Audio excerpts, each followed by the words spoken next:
नमस्कार मित्रांनो, मन धागा धागा जोडते नवा या मालिकेच्या आजच्या भागात आज आपण बघणार आहोत. अण्णा अंशुमनवर ओरडत असतात आणि म्हणतात की त्या दिवशी तर तुम्हीच गळा काढून म्हणत होते ना की डिवोर्स पाहिजे म्हणून, मग आता कशाला तिच्यावर ओरडताय, का तिची अडवणूक करताय. त्यावर अंशुमन म्हणतो की मी अडवणूक करणार, करा तुम्हाला काय करायचे ते. अण्णा रागवतात आणि म्हणतात की संयम बघू नका आमचा. आनंदी म्हणते की अण्णा तुम्ही थांबा, मी बोलते यांच्याशी. जेव्हा आनंदी अंशुमनचा हात धरून त्याला घराबाहेर काढत असते तेव्हा अंशुमन आनंदीचा हात झटकतो. अंशुमनच्या ह्या वागण्याचा घरातल्या सर्वांनाच खूपच त्रास होत असतो. अंशुमन म्हणतो की मी तर इथून बाजूला होणारच नाही, पण तुलाही कुठे जाऊ देणार नाही. मला तर आता बघू देच की मला इथून कोण उठवतंय ते. आनंदी पुन्हा अंशुमनचा हात पकडते आणि म्हणते की तुम्हाला सांगितलं ना मी इथून जा म्हणून. अंशुमन पुन्हा आनंदीचा हात पकडतो, उभा राहतो आणि तिला त्रास देत असतो. तिला म्हणत असतो की मी तुला सांगितलं ना इथून मी कुठेही हलणार नाही म्हणून. अंशुमन हा खूप दंगा करत असतो आणि तो आनंदीला म्हणत असतो की मी तर तुला आता अजिबात सोडणार नाही, आणि तो सगळ्यांना सांगत असतो की आमचा अजून डिवोर्स झालेला नाहीये. आनंदी म्हणत असते की ज्या दिवशी तुम्ही माझ्या गळ्यातलं मंगळसूत्र तोडलत ना त्या दिवशी आपलं नवरा बायकोचं नातं संपलंय. आता तुम्ही माझे कोणी आहात ना मी तुमची कोणी आहे. माफ करा मित्रांनो, पण जर तुम्ही चॅनलवर नवीन असाल किंवा अजूनही चॅनलला जर सबस्क्राईब केलं नसेल तर प्लीज सबस्क्राईब करा आणि बेल आयकॉनवरही क्लिक करा. स्टार प्रवाहावरील सर्व मालिका तुम्हाला आमच्या चॅनलवर बघायला मिळतील. धन्यवाद. अंशुमनने आनंदीचा हात खूप जोराचा पकडलेला असतो, त्याच्यामुळे आनंदीला त्रास होत असतो. आनंदी म्हणत असते की अंशुमन सोडा माझा हात, परंतु अंशुमन म्हणत असतो की मी नाही सोडणार.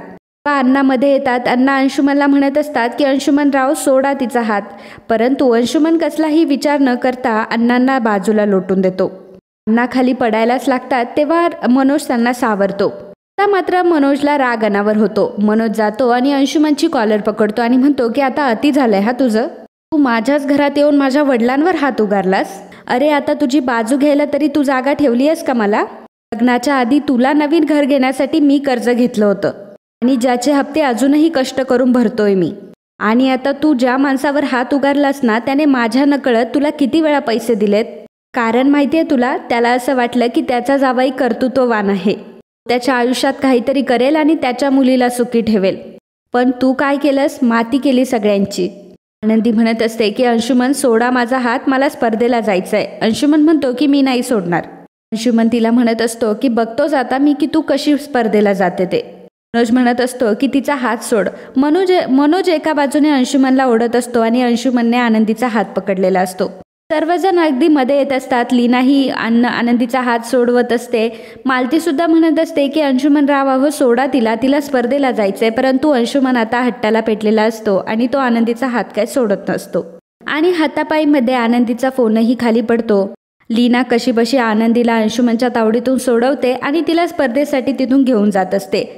मनोजने अंशुमनला पकडलेलं असतं आणि दोघीही आता घराबाहेर पडलेल्या असतात. तर इकडे जेव्हा सार्थक हा गाडीमधून चाललेला असतो, अचानक गाडीचे टायर फेल होतात आणि गाडी बंद पडते. तर इकडे लीना आनंदीला म्हणत असते की आनंदी हे घे चावी आणि तू जा बरं इथून. आनंदी म्हणते की अगं वहिनी, पण घरामध्ये एवढा मोठा तमाशा सुरू आहे, मी कशी जाऊ. लीना म्हणते की आनंदी आता तू याचा विचार करू नकोस, तुला ह्या स्पर्धेत कसं जायचं तू याचा विचार कर फक्त. बघ तू इथून जा, अण्णा मनोज आणि मी बघून घेऊ काय करायचं ते.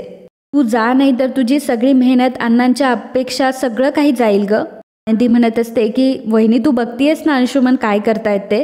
लीना म्हणते की मला माहिती आनंदी तुझ्या आयुष्यात खूप काही घडतंय आणि एवढं सगळं सहन करून स्पर्धेत उभं राहणं तुझ्यासाठी खूप अवघड आहे. पण एक गोष्ट नेहमी लक्षात ठेव, आम्ही जरी तुझ्यासोबत असलो तरी ही लढाई तुझी स्वतःशी आहे.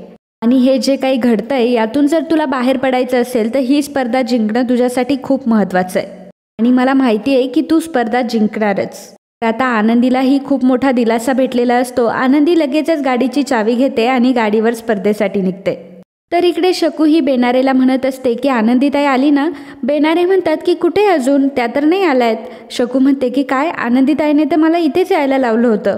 ती तर माझ्या घरून आली आहे, पण ताई आली का नाही अजून. बेनारे म्हणतात की मी सुद्धा तोच विचार करतोय, त्यांना फोन लावतो तर त्यांचा फोनही लागत नाहीये. हे बघा, जर त्या वेळेवर आल्या नाही तर त्यांनी केलेली सगळी मेहनत फुकट जाईल. तर आता शकूलाही खूप टेन्शन आलेलं असतं. शकू आनंदीला फोन ट्राय करत असते, परंतु आनंदीचा फोन फुटलेला असल्यामुळे लागत नसतो. तर इकडे अंशुमन म्हणत असतो की आनंदी तू आधी बाहेर ये, तुम्ही सर्वांनी माझ्या बायकोला लपून ठेवलंय ना, तुम्ही सगळ्यांनी माझा संसार मोडला, आनंदी माझी आहे. तर मनोजने अंशुमनला पकडलेलं असतं आणि अंशुमनला तो म्हणत असतो की तू पहिल्यांदा निघ इथून. मालती म्हणत असते की हो अंशुमनराव, तुम्ही हे सर्व काय करताय?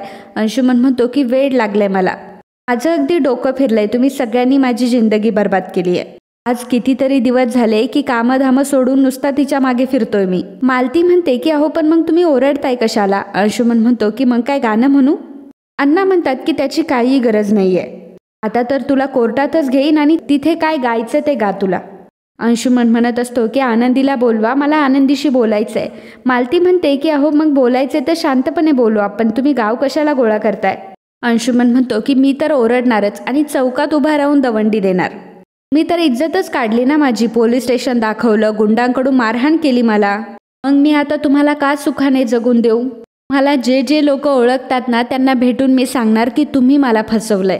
आता मालती मात्र खूप घाबरलेली असते. अण्णा म्हणतात की लोक काय म्हणतील याची मला अजिबातही काळजी नाहीये. एक लक्षात ठेवा की या सगळ्या गोष्टीला फक्त तुम्ही जबाबदार आहात आणि तुम्ही फसवलंय आम्हाला. मी जे पेरलंय ना तेच उगवतंय, तुमच्या कुकर्माची फळं आम्ही भोगतोय. एवढ्यातच शेजारचे पाजारचे सर्व लोक तिथे जमा झालेले असतात. मन म्हणतो की तुम्हीही भोगा, मीही भोगतो, आपण सगळे मिळून भोगूयात. आनंदी तू आधी बाहेर आहे. सावंत काकू म्हणतात की काय झालंय हो अण्णा? त्यावर अण्णा म्हणतात की काही नाही झालंय. अंशुमन म्हणतो की आता सांगा ना, आता का सांगत नाहीये तुम्ही? लोक काय म्हणतील याचं तुम्हाला टेन्शन आलंय का? आता मीच सगळ्यांना सांगतो, यांची मुलगी माझा संसार सोडून इकडं पळून आली आहे, डिवोर्स घेते माझ्यासोबत, आनंदीने मला फसवलंय. अण्णा म्हणतात की खबरदार, जर माझ्या मुलीचं नाव जरी तोंडातून घेशील तर माझ्या इतका वाईट माणूस कोणीच नसेल. अंशुमन जातो आणि अण्णांची कॉलर पकडतो आणि म्हणतो की ए धमक्या कोणाला देतोयस, काय करशील तुम्हाला? मनोज त्याला म्हणतो की माझ्या वडिलांची कॉलर पकडण्याची हिंमत कशी झाली तुझी? आता मी काय तुला जिवंत सोडणार नाही. अंशुमन हा अण्णांना मारायला निघालेला असतो तर मनोजने अंशुमनला पकडलेलं असतं. तर इकडे लीना मालतीला मागे ओढते. तर मालती म्हणते की आनंदी कुठे आहे? लीना म्हणते की आनंदी ही स्पर्धेसाठी गेली आहे आणि मी पोलिसांना देखील फोन केलाय. तर आता अण्णा आणि अंशुमनमध्ये चांगलीच हातापाई झालेली असते आणि दोघंही एकमेकांना सोडत नसतात. सावंत काकू म्हणत असतात की अंशुमन राव, अहो तुम्ही तरी तुमच्या घरी जा बरं. अंशुमन म्हणत असतो की नाही, मी नाही जाणार. पहिल्यांदा आनंदीला माझ्या ताब्यात द्या, मी तिला घेतल्याशिवाय इथून जाणार नाही. तर इकडे सार्थक हा खूपच टेन्शनमध्ये आलेला असतो. सार्थक ड्रायव्हरला म्हणत असतो की ड्रायव्हर, आधी सगळे चेक करायचं ना, आता किती प्रॉब्लेम होईल, मला स्पर्धेला वेळेत सुद्धा पोहोचता येणार नाही. आता रेश्माचा फोन येतोय, तिचा जर फोन उचलला तर ती आणखीच पॅनिक होईल. बरं मी बघतो काय करायचं ते, तू तुझं काम कर. सार्थक हा आता खूप अडचणीत सापडलेला असतो आणि त्याला गाडीही भेटत नसते. त्याचवेळी आनंदी ही तिच्या स्कूटीवरनं येत असते. तर सार्थक हा तिला थांबायला सांगतो. आनंदी जेव्हा हेल्मेट वरती करते आणि तेव्हा म्हणते की तुम्ही, सार्थक म्हणतो की तुम्ही इथे काय करताय? आनंदी म्हणते की हा काय प्रकार आहे, हे सुद्धा करता का तुम्ही? सार्थक म्हणतो की हे सुद्धा म्हणजे काय करतो मी अदरवाईज? म्हणजे याचा अर्थ मी नक्की काय करतो असं वाटतं तुम्हाला? आनंदी म्हणते की नाही, म्हणजे असं रस्त्यावर येऊन मुलींच्या गाड्या थांबवताय ना म्हणून म्हटलं. सार्थक म्हणतो की अहो माझी गाडी पंक्चर झाली आहे. नाही मला काही वेळच नाही, तुम्ही बरोबर बोलताय.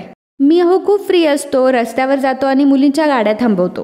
आनंदी म्हणते की हो सर काय बोलताय? तर सार्थक म्हणतो की अहो मग तुम्ही काय बोलताय? तुम्हाला दिसतंय का माझी गाडी पंक्चर झाली आहे म्हणून? त्यावर आनंदी म्हणते की I am really sorry sir, माझं लक्ष नाही गेलं. तर चला आता मी निघते. सार्थक म्हणतो की कुठे? त्यावर आनंदी म्हणते की अहो मला स्पर्धेला पोहोचायचंय.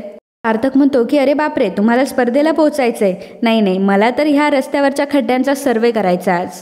आनंदी म्हणते की अहो सर, मी जर स्पर्धेत नाही गेले तर बाद होईल मी स्पर्धेतून. सार्थक म्हणतो की तुम्ही बऱ्या तर आहात ना, ती स्पर्धा माझी कंपनी ऑर्गनाईज करते आणि जर मी तिथे पोचलो नाही तर ती स्पर्धा सुरूच होणार नाहीये. आनंदी म्हणते की हो बरोबर बोलताय तुम्ही, पण मग आता तुम्ही कसे येणार? सार्थक म्हणतो की कसे म्हणजे तुमच्या गाडीवर? आनंदी म्हणते की काय? त्यावर सार्थक म्हणतो की काय लिफ्ट द्या मला. आनंदी म्हणते की लिफ्ट मी नाही देणार, कारण मला नाही येत डबल सीट चालवता. सार्थक म्हणतो की अहो मग मला येते चालवता, तुम्ही मागे बसा, मी चालवतो गाडी. आनंदी म्हणते की नाही मी नाही येणार तुमच्या बाईकवर. सार्थक म्हणतो की अहो बाईक तुमचीच आहे, तुम्हाला फक्त मागे बसायचं आहे, गाडी मी चालवणार आहे.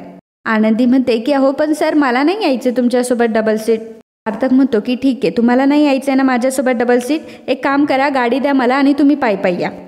आनंदी म्हणते की अहो सर पण मी काय येऊ पायी?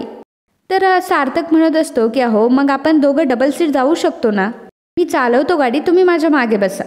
तुम्ही काय बिन करताय? मला इथे फोनवर फोन येत आहे, सगळे थांबलेत तिथे, जजेस सुद्धा आलेत, ऐका ना माझं, एवढा वाद का घालताय तुम्ही? तर आनंदी म्हणते की ठीक आहे, मग आनंदी खाली उतरते आणि तिचं हेल्मेट काढून ती सार्थकला देत असते. सार्थक म्हणतो की आता हेल्मेट कशाला. आनंदी म्हणते की जर तुम्ही हेल्मेट घातलं नाही तर मी माझी गाडी तुम्हाला चालवायला देणार नाही. सार्थक म्हणतो की अहो आता तुम्हालाच सांगितलं मी की तुमच्या पुढे डोकं फोडू मी. आनंदी म्हणते की नाही आधी हेल्मेट घाला. तर सार्थक म्हणतो की अच्छा मग हेल्मेट घालून डोकं फोडू का.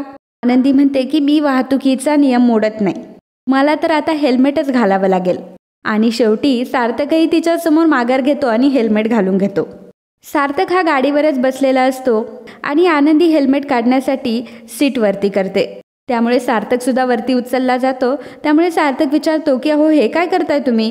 आनंदीने तिचं हेल्मेट काढलेलं असतं तेव्हा सार्थक म्हणतो की आता काय 2-2 हेल्मेट घालू. आनंदी म्हणते की हे हेल्मेट माझ्यासाठी आहे. सार्थक म्हणतो की अहो गाडी तर आता मी चालवणार आहे, मग तुम्ही कशाला घालताय. आनंदी म्हणते की मागे बसणाऱ्याने सुद्धा हेल्मेट घालायचं असतं, वाहतुकीचा नियमच तसा आहे. तर सार्थक मात्र आता आनंदीसमोर हात जोडतो आणि म्हणतो की तुम्ही बसा प्लीज. आणि मग आनंदी ही मागे बसते आणि दोघंही आता स्पर्धेला निघतात.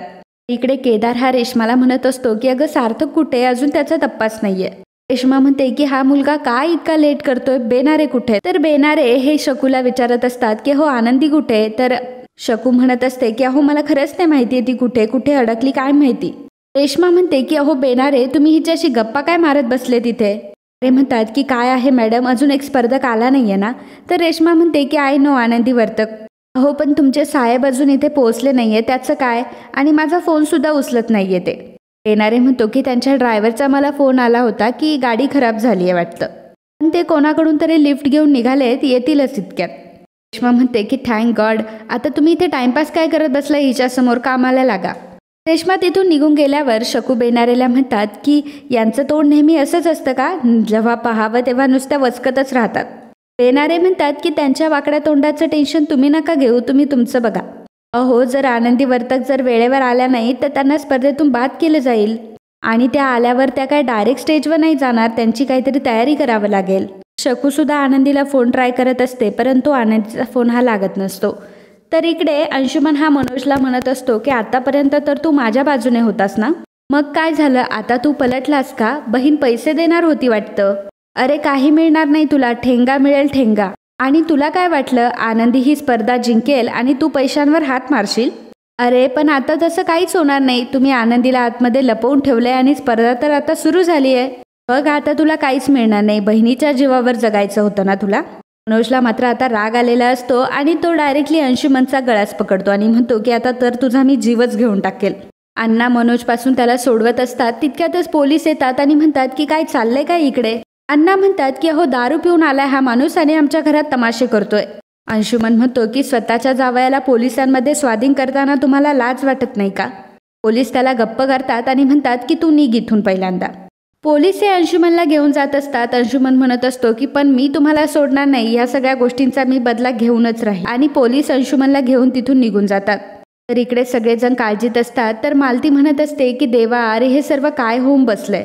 आई सप्तशृंगी कृपा कर ग बाई, आता तर फक्त तूच आहेस आणि तुझाच आधार आहे. आणि मित्रांनो आजचा हा भाग इथेच संपतो. पुढील भागात आपल्याला पाहायला मिळणार आहे. तर स्पर्धेच्या ठिकाणी सार्थक आणि आनंदी दोघेही आलेले असतात. तेव्हा सार्थक हा ब्रेक मारतो, आनंदी ही पुढे ढकलली जाते. त्यामुळे आनंदी म्हणते की अहो सर काय करताय तुम्ही, माझं डोकं. सार्थक म्हणतो की तुमचं डोकं सोडा, आतमध्ये लोक जमा झाले त्यांचं बघा. चला चला आता लवकर चला बरं. सार्थक हात घालूनच चाललेला असतो. तेव्हा आनंदी म्हणते की अहो माझं हेल्मेट तर द्या. सार्थकला ते हेल्मेट निघत नसतं. त्यामुळे आनंदी म्हणते की थांबा थांबा मीच हेल्मेट काढून देते. आणि ती सार्थकच्या डोक्यातून ते हेल्मेट काढण्याचा प्रयत्न करत असते परंतु हेल्मेट हे वरती उडून खाली पडतं आणि आनंदीचा तोल जातो. तेव्हा सार्थक तिला सावरतो.